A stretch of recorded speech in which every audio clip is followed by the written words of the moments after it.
L'ouragan Ian a touché terre dans l'ouest de la Floride cet après-midi avec une force de catégorie 4. Là, voyez ces images.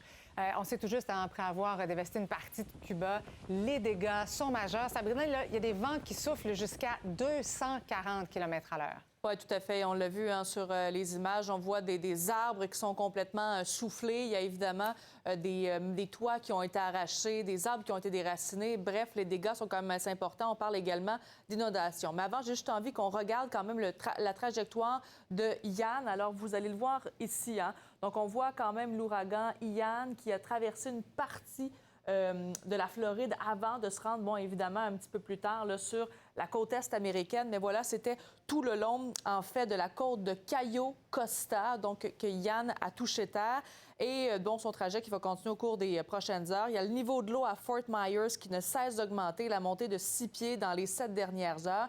Il faut dire qu'il y a plus d'1 million de Floridiens qui sont sans électricité dans le comté de Sarasota et dans les villes, notamment justement de Fort Myers, Naples et Cape Coral. Donc, c'est une situation qui est particulièrement intense et j'ai pu discuter avec un Québécois à Bradenton. Ça, c'est tout près de Sarasota, au sud, à 1 heure à peu près au sud de Tampa Bay. Les images que vous voyez, c'est lui-même qui les a prises cet après-midi parce qu'il est vraiment au cœur de la trajectoire de l'ouragan.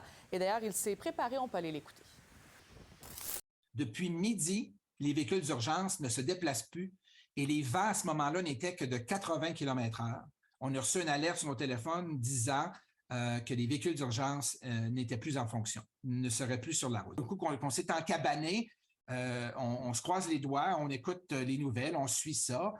Mais le plus difficile, c'est l'appréhension de ne pas savoir où ça va frapper exactement et la force des vents. Et il y a évidemment donc des Québécois qui sont sur place, mais qui sont à l'extérieur, qui sont littéralement au Québec et qui craignent pour leur résidence secondaire. Ils sont nombreux d'ailleurs à avoir téléphoné à un avocat qui est actuellement à Miami. Et je lui ai parlé cet après-midi. On peut aller l'écouter. Surtout parce qu'ils ont une certaine peur. Ils sont éloignés de leur propriété. On reçoit des appels du Québec qui nous disent, voilà, j'ai une propriété dans cet endroit en Floride. Qu'est-ce que vous en pensez? Qu'est-ce qui va se passer? Qu'est-ce que je peux faire aujourd'hui? Et c'est une grande demande de conseils. Bon, évidemment, Sabrina, les autorités américaines sont prêtes à aider les Floridiens. Oui, évidemment. La Croix-Rouge également, notamment, qui est sur place. Il faut dire qu'il y a des ordres d'évacuation qui ont été donnés au cours de la nuit dernière. Et d'ailleurs, il y a le gouverneur Ron DeSantis qui disait un petit peu plus tôt aujourd'hui, si vous n'avez pas déjà quitté cette partie-là de la Floride, il est vraiment trop tard. L'aéroport de Tampa qui a suspendu ses opérations hier en après-midi, tandis que celle d'Orlando a fait de même aujourd'hui, cet avant-midi. Et c'est une tempête dont on pourrait parler pendant de nombreuses années. Ça, c'est ce qu'a dit le directeur des services météo américains.